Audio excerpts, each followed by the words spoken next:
And we are back for another episode of Are You a Robot? This episode, we are talking with Arne. Let's hear a quick introduction from him and jump into it. Hello, everybody. Thank you for tuning in. My name is Arne, and I'm part of the Not My Robots team. And we are Lisa, Laura, Philip, and I. And we run a Twitter account called Not My Robots. And we collect and criticize bad images of robots and AI on Twitter and other social media.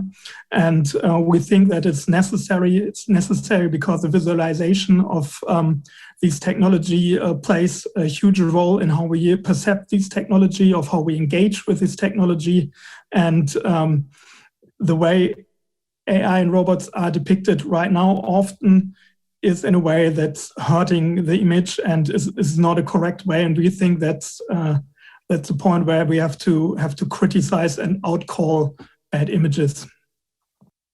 Okay, so in case you're new here, I want to give you a few things, a few choice words about what we're doing and the why behind what we're doing.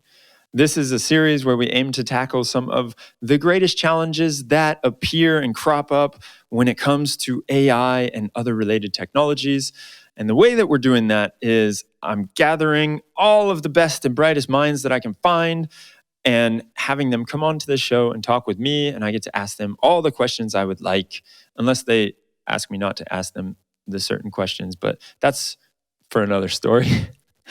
So in case you like what you hear, we have a community that we're building, and you can go into our Slack channel, introduce yourself, let us know what you're working on, and continue the conversation there. So in case there's anything that you have questions around or you would like to discuss, I encourage you, jump into the community, let us know what you're working on, and say hi. And last but not least, I want to mention our incredible sponsor, EthicsGrade. They are doing some really fascinating stuff when it comes to ESG ratings. For those who do not know what an ESG ratings company is, that is a company that goes around and they study the non-financial impact that other companies have upon society. So EthicsGrade is going and they're rating different companies on these different categories that they've brought up. And it's really specifically around data and AI. It's incredible to see what these different companies have. EthicsGrade has brilliantly put together a scorecard so that we can go and download it from their website. It's all free right now. You can go check out different scorecards of different companies that you love or hate, depending on where they fall in the spectrum. And you can see if they are walking the talk. It's really cool to judge the different companies on how their marketing team talks about what they are doing when it comes to data or ML. And then you get to see what EthicsGrade gave it as the truth, the baseline, what they are actually doing. So I encourage you to just go have a play on the EthicsGrade website. It's ethicsgrade.io. And without further ado, we're going to jump right into this conversation with Arne.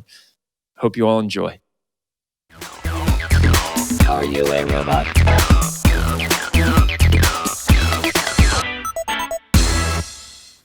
Excellent. Arne, it is a pleasure to have you on here. I'm excited to talk about this project that you have. Not My Robot seems to be something that is fascinating in every aspect, and I think you're doing some good work to bring reality more to in alignment with what is happening in the robotics space. Maybe you can start off by just telling us a little bit about this journey into how Not My Robot came to be. Yeah, so basically, we all come from a humanities background, but we somehow drifted into working with or around robotics and AI. And so, for example, Philip and I have been the sociologist of technology in a robotics project, and so more or less robots and AI are all at the core of our work, despite being social scientists and only being able to code a little bit.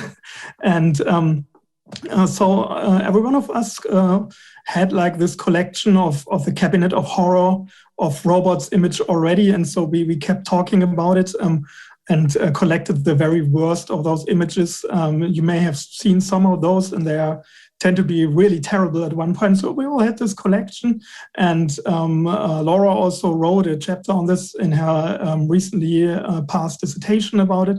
And so we all had this kind of collection. We thought there must be a way that we not only collect it, like put it away in our poison cabinet and lock it there, but we thought there has to be a way to engage with it and criticize and make it public. And since Twitter seems to be the medium where science and public science is often talked about, often engaged in a very good way, and also a medium that's obviously pretty interactive, we found that it's a good place to start addressing those pictures, and we started collecting them.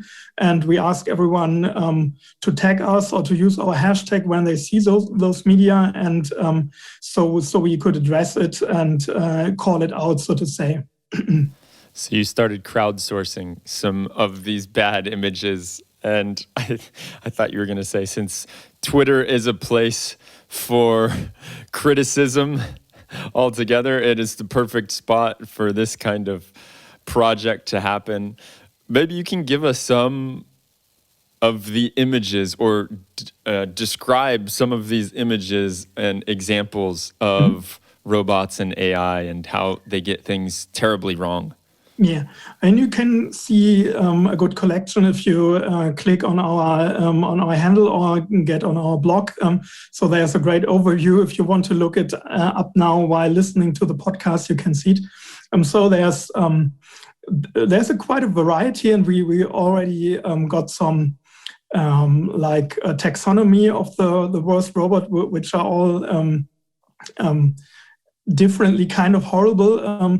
But the most common thing I think we started off was seeing the Terminator, like either the exoskeleton or Arnold Schwarzenegger with half his face melted, describing robots. For example, pretty often describing robots for care, which is a thing that's also worth criticizing, the idea that robots soon will be helping elderly people in care, which we wrote a bit on also. But that was kind of like the first image that we had was a Terminator. And recently we found that more articles seem to go about AI, as it's been more at the hype circle. And so we also find, I think the first thing that is to be addressed is that a lot of AI articles have a robot in its picture. Now, obviously, robotics and AI is interconnected, and a lot of modern times robots work with some kind of machine learning, which could be labeled AI. But often when AI is depicted, there's some kind of rendered robot, and that's, of course, wrong in so many ways. So I think it's interesting that you would see the Terminator all the time. And can we zoom in a little bit to what you talked about right there with the robots and taking care of the elderly? Mm-hmm.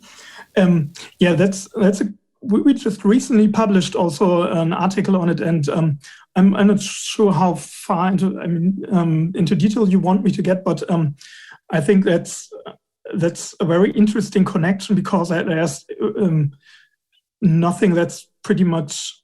There couldn't be like a greater difference between those cases, like care as a warm, physical, human, intimate way of practice, and on the other hand, robots, that's obviously technology, that they are hard. They are often put into cages because if humans get too close to them, then robots, like the old kind of robots, ran through them, and they are found in the automobile industry in cages and doing that. And so the connection of caring for humans, like having to do soft physical task and hard robot. That's a strange thing to meld together. Yet at the part of the healthcare crisis, which is for most European countries, Germany especially, but I think to some extent also in Japan, there need to be a solution. And our society seems to have a way of thinking about solutions by having technology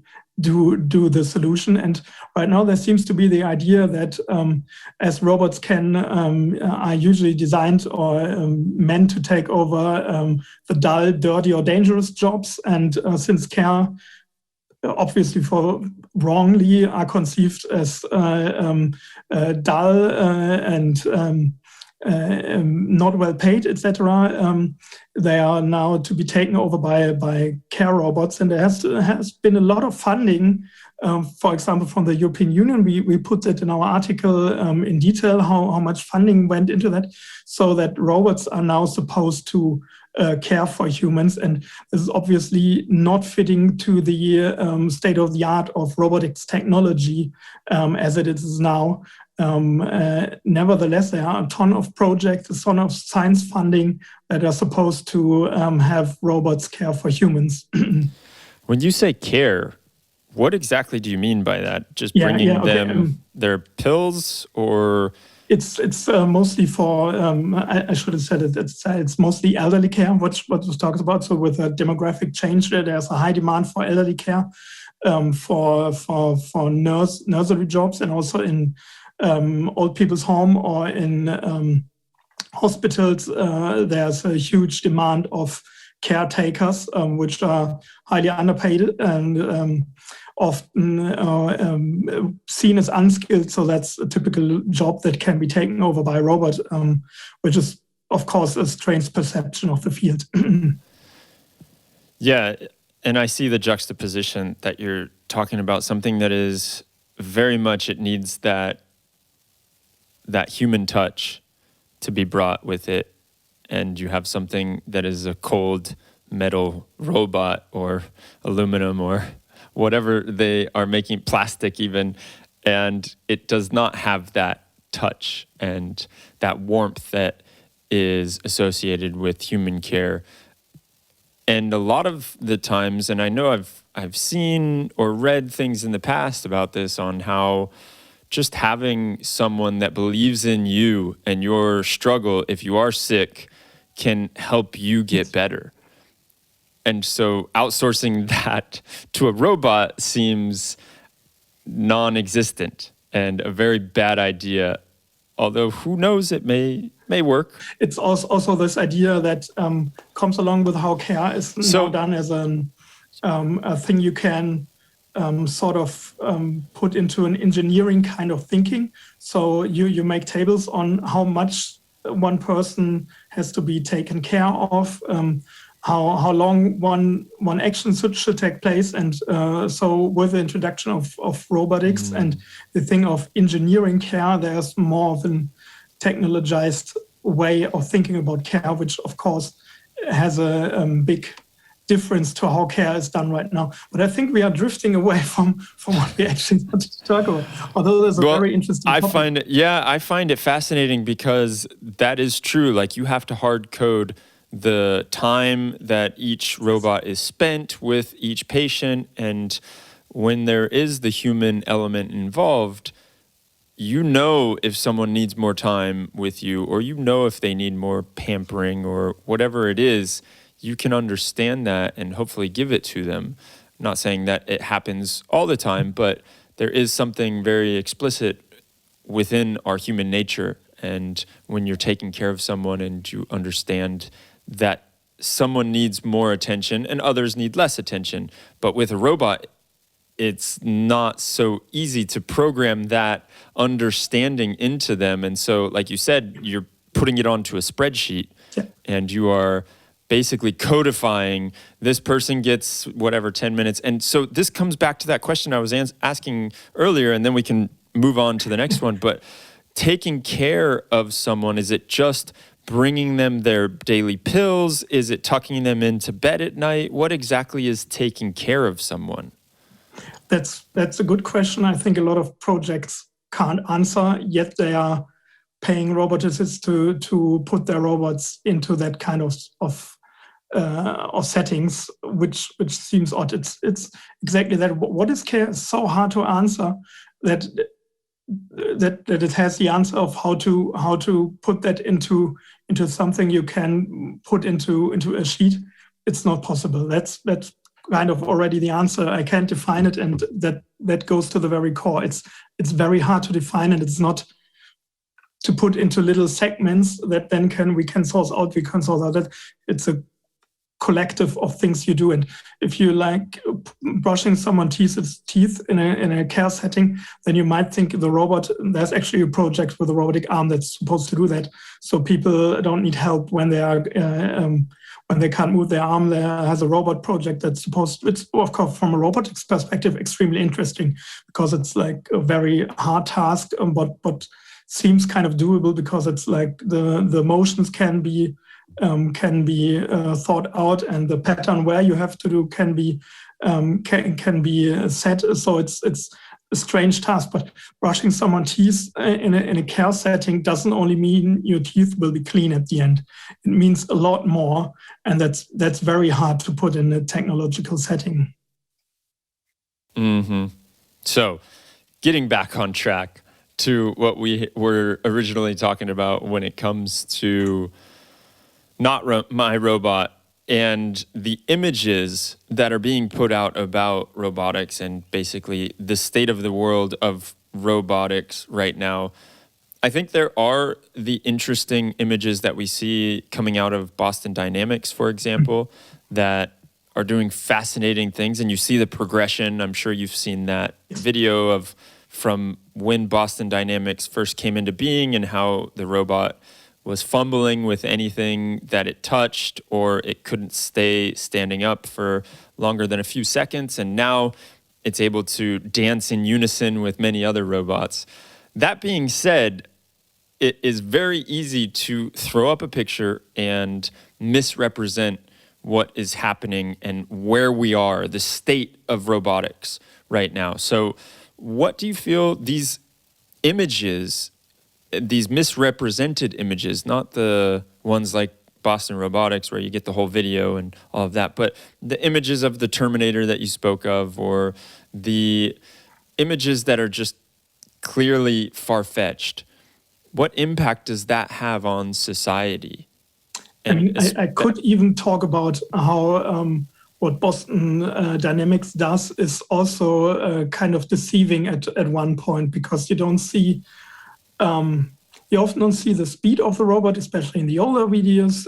You don't see how often they try to land that flip. You just see one successful flip. And I mean, to address that, they also showed at one point how the robot failed the flip. You don't see everything that needs to be done to do a flip on two boxes. That shows, and that gives the perception that the robot can do a flip anytime, anywhere, at any setting, but actually it can do that very flip on that very box in that very moment with that very setting. And so that even those videos that actually show real technology can be quite deceiving about the state of overall technology. And I think that's one point also to scrutinize the images. When you look at pictures where there's actually a humanoid robot standing up human size, performing, for example, a task that seems to be human-like, that's of course clearly way ahead of the state of technology. And that's often bringing people false idea of what robotics can, where robotics is going, where AI is going, what AI is capable of doing. And that's, of course, harming in several ways the public image of this technology. Yeah, so what do you feel that harm does? What are some of the manifestations of that? For example, to talk about the care setting, we just got into it, so I draw from there. We had this project that was supposed to put on a prototype of a care robot, and the articles were connected with a Terminator image, and the project got a lot of a lot of letters to the project, a lot of emails saying we are crazy robot scientists and we are doing harm and so on. And actually, had this case, it was one of the robots was a very, very simple application. It was a robot that's supposed to drive from one point to another and bring utilities, whatever kind. In a hospital, bring the clean sheet, or in other setting, whatever you need.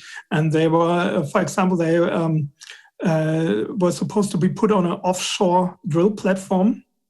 And actually, the people working on the offshore drill platform opposed on having a robot there because they are afraid that robot might run amok and kill them, which is very interesting because those are like people who work on an probably exploding platform in the open ocean and can only be flown there with a helicopter, but they are afraid of a robot. And that, of course, goes with the Terminator images and with the images of robotic apocalypse that's supposed when robots evolve, there might be a killer robot. And that's, of course, very much connected to having read an article where there's a Terminator on the image. Yeah, that is quite funny because it seems like the risks that you're placing on a robot that shuttles one thing from one place to another, comparing that with the oil rig that has much more risk of, like you said, could potentially melt down, or you're in the middle of the ocean, there could be a big storm. There's a lot more risks that I think you should be concerned about than this robotic danger. And so those images and the power, the impact that they have on people, is this just from pop culture and we've seen Terminator and we know how it turns out? And is it like Hollywood has been shoving this into our face since we were all kids, and so we think robots and we think bad? I mean, that's at least one part of the of how the story goes. It's very, very much connected. That's what Laura's dissertation is also on, the interconnection of those images and pop cultural knowledge, for example, and it's very much that one direction. But of course, it also goes into the other direction. That when you have, especially those humanoid images that are supposed to take over that job or that job or that job, and I'm pretty sure you had those headlines and other what kind of job will now soon be lost to robots and. Spoiler, it's probably there are probably not many that will soon be lost. But also if you have that and people engage with the current state of robotics, they are often expecting a way more capable technology. And that's the other side of the coin, basically. So they're overestimating the ability of current robotics. And that's, of course, when engaging with the robots, when trying also to build robots, that's, of course, putting on a huge problem for robotics. You overestimate what a state of robotics can, what the state of AI is actually possible. I mean, those typically, especially the anthropomorphism, suggest a lot of more of autonomy and agency than AI and robotics is capable at the state of art, and probably for the next year to come. So I want to jump into something that you said there, the spoiler alert that it's not happening anytime soon. But before we do, I think that is a very valid point that you're talking about. And I noticed myself when I first got Siri and I was promised all of this at your fingertips, whatever the Apple marketing was. And I started talking with Siri and then I was like, wow, this is not that good. And I thought it was going to be able to do so much more. And basically, I can do a few things that I find it useful for, like how to spell a word. I can ask Siri how you spell a certain word, or multiplication or simple math, basically. And then that's about it. Opening certain apps, but when I really try and talk with Siri and go deep into it, I just end up getting frustrated and I have to do it myself. And this is after, I don't know how many years Siri's been around. I think it came out in 2010 or 20, I'll have to fact check that later, but I know that they are constantly working on making Siri better. And they're constantly using all of the data that is coming in from everyone that's using Siri to try and advance Siri. And it's not that much better. I continue to try and I continue to fail miserably. And so when I think about robots that are being trained or being put into these different use cases that you're talking about, first of all, they are normally, and you can correct me if I'm wrong, but they're normally for one specific task, right? It's not like you have a robot that's going to take the bed sheets from A to B and then go ask its supervisor what it should do now, or it's going to check on what the list of things it needs to do now are. It's just a robot that is built specifically for transporting from A to B. It doesn't have other capabilities that it all of a sudden opens up and now it has its arms and it can grab the drugs and administer a shot to a patient. That's not happening as of yet. So let's zoom in to what you were talking about and the fear and the skepticism around robots taking our jobs and the future of every job being outsourced to robots. Yeah, I mean, if we, the interesting point, if you now put a list on what a human can do, it's just evident how competent human beings are. It's what you right off noticed, how even someone who's supposed to do an unskilled job, for example, that what you all described, how difficult, how engaging that is, and actually how astonishing is that what we all can do. Now, if you talk about astonishing, when you think about what things like Amazon's Echo or Siri can do, it's also very astonishing already, and they're putting huge effort for the system to work. Let alone talk about how much electricity is burned on running this system on a place where we don't see it. So it's like we have like our smartphone or this little box in our, but there's a huge server farm and a huge electricity company behind that to work that all and to transport that, for example, in one little robot who's actually need its battery to run and to have its visual system running, for example. That's basically the capacity of what you can with the technology right now cram into one little robot. So even when things like Pepper have a like conversation module, it's nowhere near that what high-powered things like Siri or Amazon's Echo can do. And so but when you think when you come back to what this idea of that one robot can do, it's actually also a very, very old image, because it's the image of the universal tool, and the robots promise to be a universal tool who can do any of those tasks. And as you mentioned, they are not, and probably will to some point never be that, especially in a human world where you have to build. In most part, you have to build your environment so that a robot works in it, and you don't have to build the robot so it works in the environment. In some kind of way, how you talk to your Echo or to Siri is a special way that enables the technology to answer you, and it's not that the technology just answers in a way that humans answer to you. So there's always the repair and the reconfiguration on the human side that needs to take place to have those technology works as a state as they are now. But coming back to taking the job, that just kind of shows how hard it is to take all over just one single task that's not fully robotized, and that's what kind of would be a thing which I would love to see in an illustration. When you're talking about one thing, there should be a robot that is able to do one task, and not a robot that is a humanoid with two working arms and a thumb that's supposed to that look like it now can tuck over your bed and then bake a cake or whatever. That's obviously misleading to, as we now see how complicated it is to do any of this.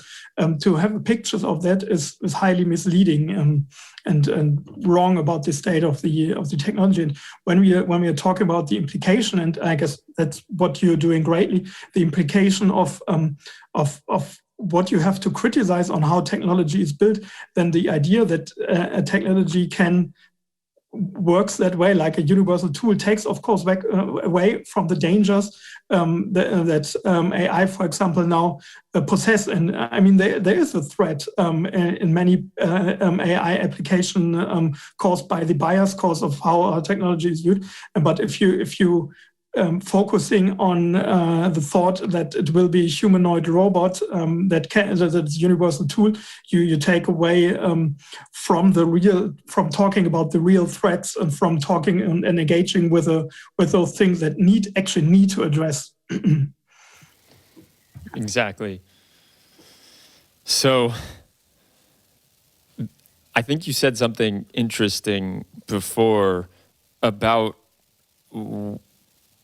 why humans would be replaced by robots, or would they even be replaced? And the idea that they have the humanoid looks, like why are we obsessed with making a robot look like a human?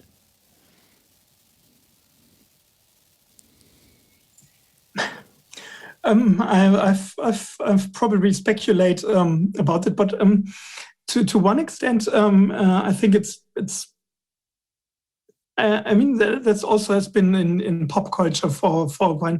It's when you talk about humanoid robots, you also talk about a lot about the creation of life, like being a creator of a new being, and that seems to be a very, very interesting trope for so many parts. But I think creating a humanoid robot in actual robotics has been thrown away for the most part. So basically knowing about the uncanny valley, a lot of robot producers throw away the idea of creating a humanoid robot. Now there's Pepper, of course, and Pepper works to a certain extent, especially as a social address of a thing that you can project all your ideas in. But of course that's also the huge problem that robot creates. And that, for example, in our lab, Pepper was massively hated by every roboticist because everyone goes and just talks about what Pepper can do, and Pepper actually never does anything but stand there and maybe says, I didn't understand you. But everyone is super fascinated with the image of Pepper. And the real cool robotic technology is then, yeah, okay, but what your arm now did, what your robot arm now did, that's actually not that interesting. So the image of a humanoid robot seems to be so interesting. I've actually not a good explanation right now why it's so interesting. But I think it's for the images, of course, like an easy form to render. It's an easy form to build. Often you see those stock photos where you can think about it. That actually was a photo of two human beings, and someone just put white plates all over the other person and rendered away the rest of the person. It's maybe low effort. Well, let's dive into that real fast, because there is something to be said for the way that robots are represented when it comes to race and gender. Yes. And I know you have some choice words on that too. I mean, when we are all now at the white plated robot, that's a very interesting phenomenon, because it's if you look at the stock photo, they are either white or there's a blue shine around the eye. I don't think there's ever another color, and that's interesting. That you of course have to talk about that. There's a great paper by Stephen Cave and Kantar Dial that's called "The Whiteness of AI." That goes really into the very interesting mix of color and ethnicity that lies behind that thing of that there are white robots. And I don't think it's really it's not by accident that they are all white, but there's a cultural idea of in our society how whiteness shows some kind of competence, some way of skill, especially in those contexts where we show them along with the whiteness there goes this idea of being a white collar worker, of being competent at your job, and similar things that go along with the idea of whiteness behind those robots. And it's really strange that you only find those white images of the robots. And if you find a black robot, it's probably one that's in the image of killer robots, or in an image that goes on banning AI for warfare or similar. And that's of course has to be addressed because it's a racist pattern that's behind it. And technology has, I think I come to that on the gender point. Technology has this point of from a critical theory of overcoming a lot of those stereotypes we are dealing with, because they don't have those inherently from the start. Of course, technology, and I think that's a starting point where we of course, technology is always constructed by humans, and so it's always a social construct and product of our society. And so we have to really take care of what we inscribe in our technology. I think your other episode talked about that on how image recognition, of course, is biased because it's only produced by, you can probably beep in which episode it is because I don't remember it right now, because it's constructed by white engineers. Yeah, I think that was with Sebastian. And that is fascinating to think about. You said something, oh man, you kind of got me off track when you asked about that. I was thinking about what you were talking about when it comes to the black robots being ascribed certain characteristics and then the white ones other characteristics, and just the projection that we have. And that point is fascinating, how we are bringing our social constructs into technology and with everything that we do with technology. And so really being aware of that and how we're doing it, we need to be mindful of it as it's happening, or when we see it happening, we need to call it out. And you didn't mention, though, that because I try to think like gender of robots. There's not really gender happening with robots, or if it is, it's being ascribed different roles. So I've taken on the white aspect, and we could probably do more about it. But from the gender perspective, it's very interesting because, especially for coming from science technology studies and similar, there's of course this notion of the cyborg as a I'm lacking the English, as a entity that goes beyond a gender gap. So it's so robots are very interesting in that part because they don't have a gender, and often in our society it's very interesting to address those genders. And for example, Pepper is a very good example because Pepper always evokes the question of if it's a boy or girl, if it's is it she, it, or he. And actually the makers of Pepper reacted to it because it answers to the question, are you a boy or a girl? And it answers I don't know the exact phrasing for the English one, but I think it says, firstly, I'm a robot. And that's a very good answer in my opinion. And because robots have this capacity of not having to address a gender issue. They don't have to be gendered because they are a technology. Technology doesn't have to be gendered. And it's very interesting because it evokes the problem that when we address Pepper, we want to have a gender stick to it to talk about it, which is odd because it obviously doesn't. So the question, is it a boy or girl, is not a question you should address to Pepper. So that's interesting that Pepper, only the little Pepper, the robot that doesn't do anything basically, already evokes the question of a gender issue. But so that's very interesting. So that's very a cool point of robotics and a very cool point on how society can learn and can see in those robotics. And that's very interesting to look into. But when we look into the images, it's so often that the robots are gendered, and that's so terrible. It's so useless and it's so pointless. And for one point, a lot of the robots are that are taking your job, they are male. That's the first. Yeah. Every robot taking your job is a male robot. And there's even this very nice image of the mansplaining robot. It's such a... There's a robot pulling over a female human, a woman looking at a screen and points on the screen. It's obviously the mansplaining robot. That's such a terrible image. But on the other hand, for some reason, there's also super useless body parts attached that make robot have a sex. So there's a huge collection that we have labeled as a boob robot.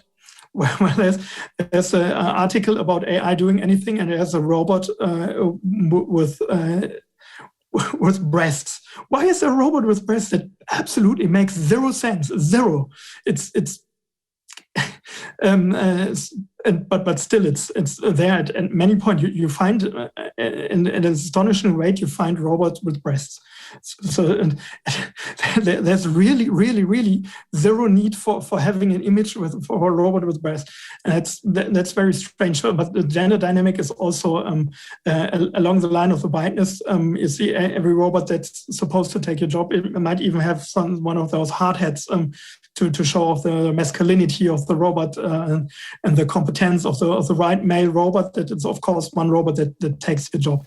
And sex robots, for example, if there's a reason to have a gendered robot, it's a sex robot. They are I don't think I know one that is not characterized as a female robot. So sex robots are female robots. And yeah, I just have to pause there because it is another very good point. When it comes to robots taking your job, they are men. When it comes to sex robots, they are women. And that is how simple we have become when we are projecting out into the robotics field. And one thing that I thought about when you were talking was with the voice assistants that we were just talking about earlier, they have female names. And an assistant back in the day, right, was more commonly a female job. And so throwing that into basically like it's, I know that now you can have Siri have a male voice or a female voice, it doesn't matter. But still, the fact that it's Siri, it's Alexa, these names are not necessarily male names. So that's another one that I think about too, and how we just ascribe our different biases onto robotics. And that's the bigger question or the bigger pattern here that's happening, right? Is we're just bringing all of the messed up stuff that we have as humans and just throwing it onto the robots, and we're letting our judgments and preconceived notions go on and be played out in the robots. And sometimes, like in your case, you're able to catch it. And on other times, there's probably quite a few people out there that see these pictures of robots and don't think anything of it, or they see pictures and they don't even understand what a robot is capable of and what it's not capable of. And I would argue that's probably the majority.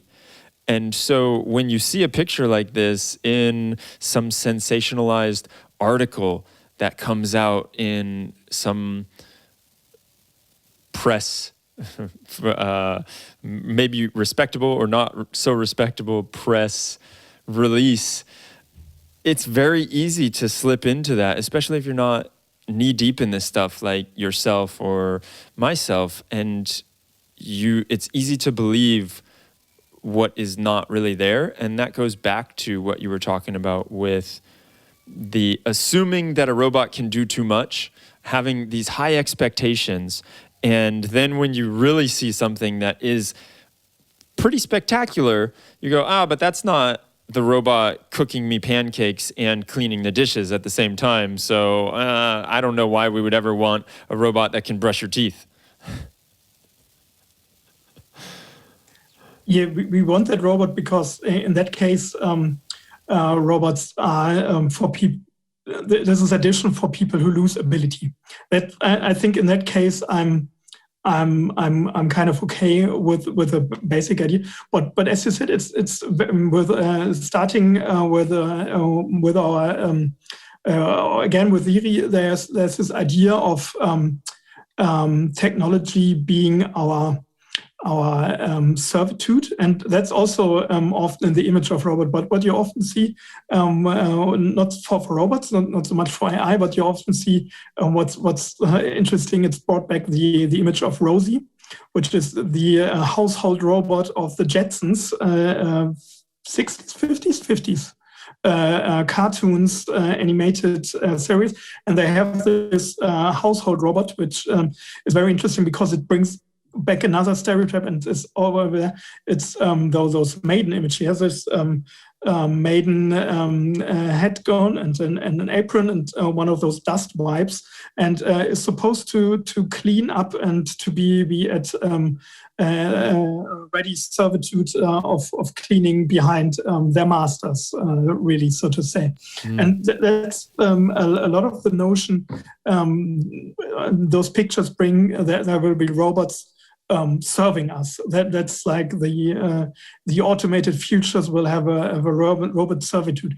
And for once, it's of course, going back to what I said before, it's of course interesting that Rosie is of course it's a woman.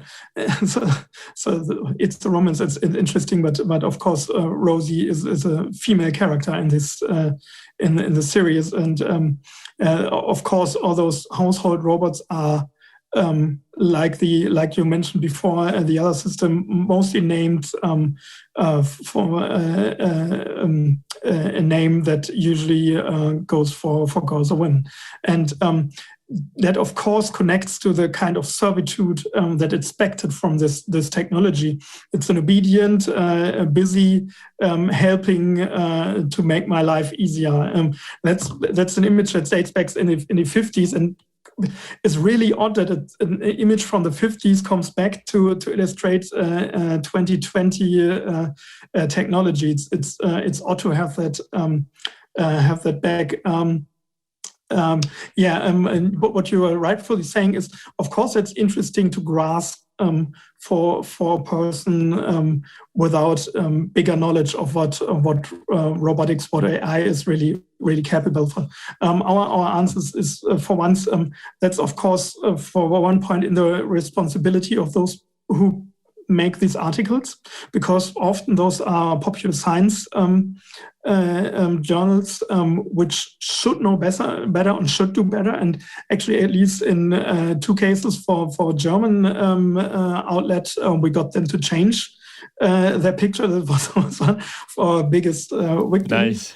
And that was pretty nice. So I think there's a responsibility for those who translating responsible science. And I think there's a growing community addressing that. So you are addressing that, of course. There's the very nice group of AI Myth that has a great homepage and addressing it very nicely. And there are other scholars are also addressing it now. And of course, your podcast also helps that.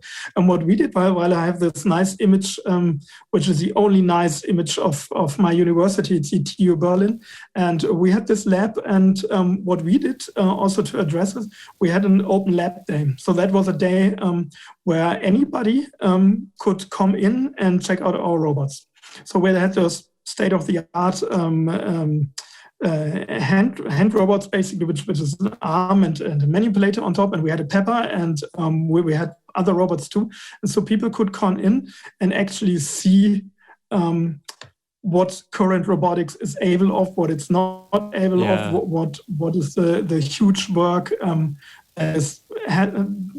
Only to have what you're doing is most of what human-robot interaction is often doing is hand over a ball or another object. It's a real classic, and it seems unspectacular, but you can then see what tons and tons and tons of work of hugely capable people go into have robots doing that. And that's, of course, not easy to transfer into a picture on top of an article that you want to clickbait.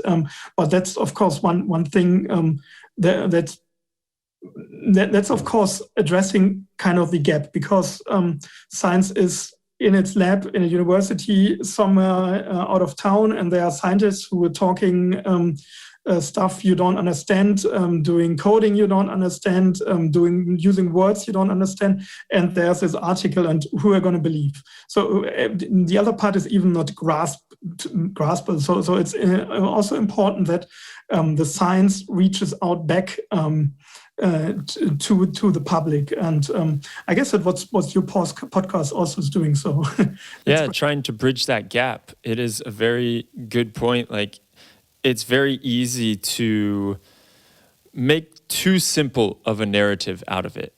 And I know that myself, I try not to, but I fall victim of it sometimes because I am human, or at least I think I am.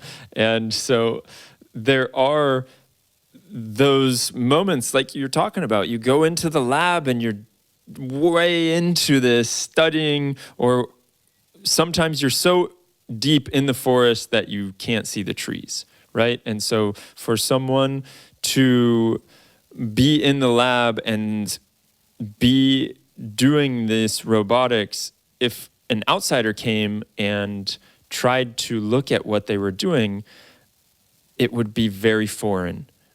And so when they come or when they read this simple narrative, then it's much easier to understand. And even if it is kind of right, kind of wrong, that's where the danger comes in. So trying to bridge that gap between the very technical and the digestible, we can say, not simple or easily understood, but just digestible, I think is an important duty for, like you were talking about, these pop science news, what are they called?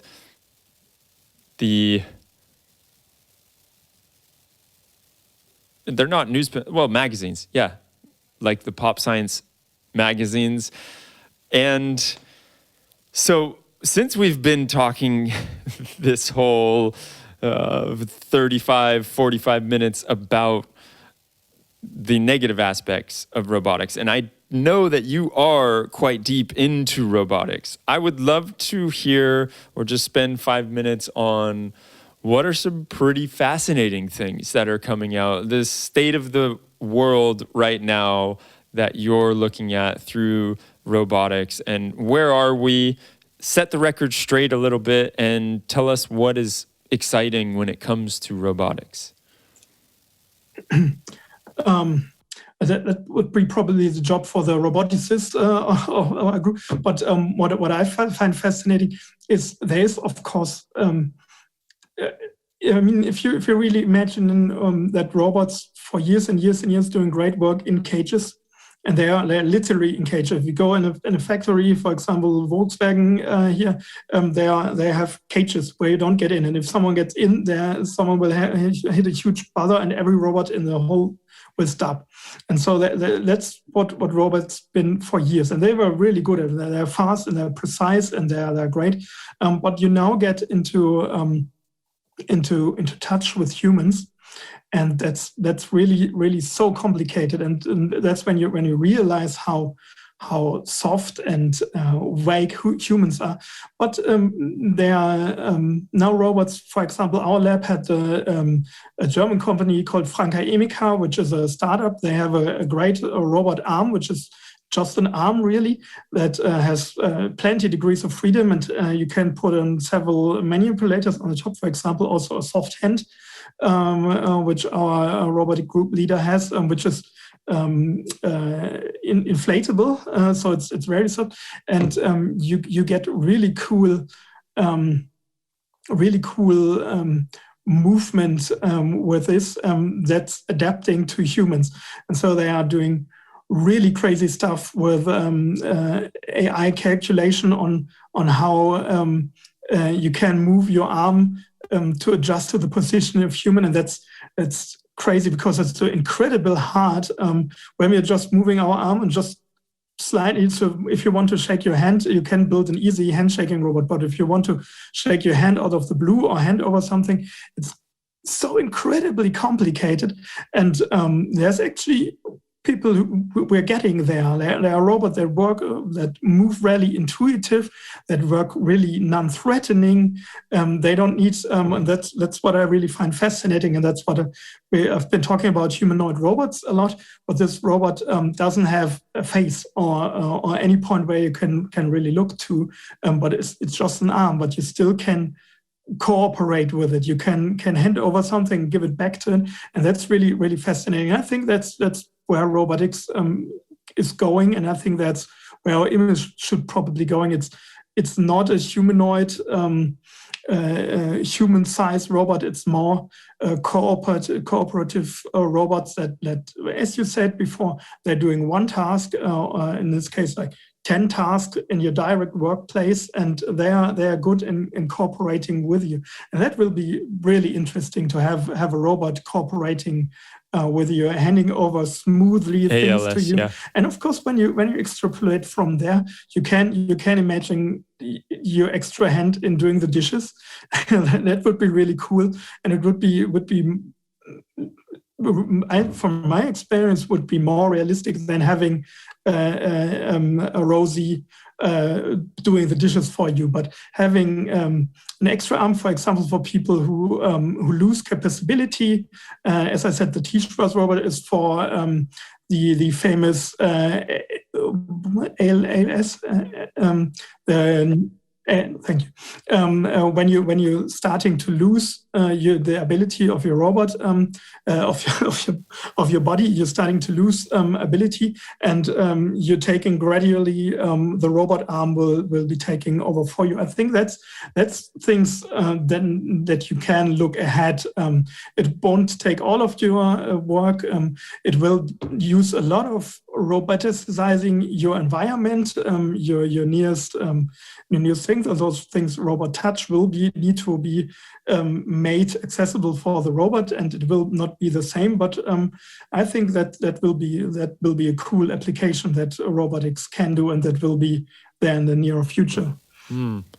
Yeah, and like you were talking about, there will be roboticizing of places that needs to happen. And I think about going back to our example at the beginning about these residential homes or the homes for old people, and you see there when there's any steps, you have the chair that can go down the steps, so it's not too difficult for someone with limited movement, and it feels like that will be a natural extension. You'll get these arms, or you'll get these certain pieces of robotics that do select tasks, and they help you live your life and make it easier on you to live your life. But they're not going to be following you around and you tell it to bark like a dog and it will bark, or you tell it to pick me some flowers and then it will pick you some flowers. So I appreciate you coming on here and setting the record straight. I've got one last question for you, and I don't think it could ever be so fitting as, are you a robot? I wanted to put a in the air that says I was once a robot. So that would be a pretty interesting answer to it. I mean, what I really would mention is the question. Of course, we're criticizing. So we're calling people out for bad images, but at a lot of points we don't have an answer, or we don't have an image that we can put there, because we are not artists, and we can have pictures of our lab, yes, but that won't browse any AI. So I think there are some guidelines that you can think about how to illustrate when you're talking about AI and robotics that I'm want to add, because I feel that's kind of our duty. Is not let people, your image are terrible, and the person just go, I've exactly 3 minutes to have an image for this article. I go to the stock photos page, I pick one for free and put it on my article, which is the reality for most articles, because it can't make a picture up for every article. But I think what we want is, I think, what's the easiest and the most compelling, I think, all those things you talk about have humans behind them. So if you talk about the system, put a picture of the humans doing it there. So there's a scientist doing this code, there's a scientist making it. Why not use a picture of this person doing it? And it's, are you a robot? It's maybe the question. Put the humans behind the system in there. That's I think the easiest way to do it. If you can't do that, put actually what's actually in the technology you're talking about. Don't put a robot in there if you're talking about AI. That's never a good idea. If you're talking about AI, it's not an embodied robot. You shouldn't put it there. Code parts are often very interesting. Put a part of the code there. That's a good way to see for people what's behind the system of a robot or of an AI system. And a nice code picture, I think it's also a good headline. Yeah. Yeah, or a motherboard, or I really like that. Show people in the lab working on it. Yeah, that is a nice workaround, so that you're not just falling into this trap and you're getting called out on Twitter by Not My Robot. Well, this has been awesome. I appreciate you coming on here and talking to me about robots. It is fascinating to dig into the human element of, and the human psyche, and how we project things onto robots, and just how funny of a state of the world we are in right now with respect to robotics, and this whole idea that we have of the future and how robots play into that is really interesting to think about. And I appreciate the work that you're doing on Twitter. If anyone has seen a funny picture or just a ridiculous picture of a robot being used, tag Not My Robot, or put it hashtag Not My Robot, and it will be added to the growing collection of photos. Actually, just to edit Not My Robots in plural. Okay, good so catch. You find us with an S at the end. Yeah, please tag us, and thank you very much for having us here, having our little project broadcasted here. That means the world to us, and thank you very much for the work you're doing. And I really enjoy your podcast, and really enjoyed talking here with you. And I hope I made some sense for you out there. Oh, you totally did. I can't thank you enough. And Not My Robots, we will be tagging all over the place on Twitter. Take care, Arne. Thank you.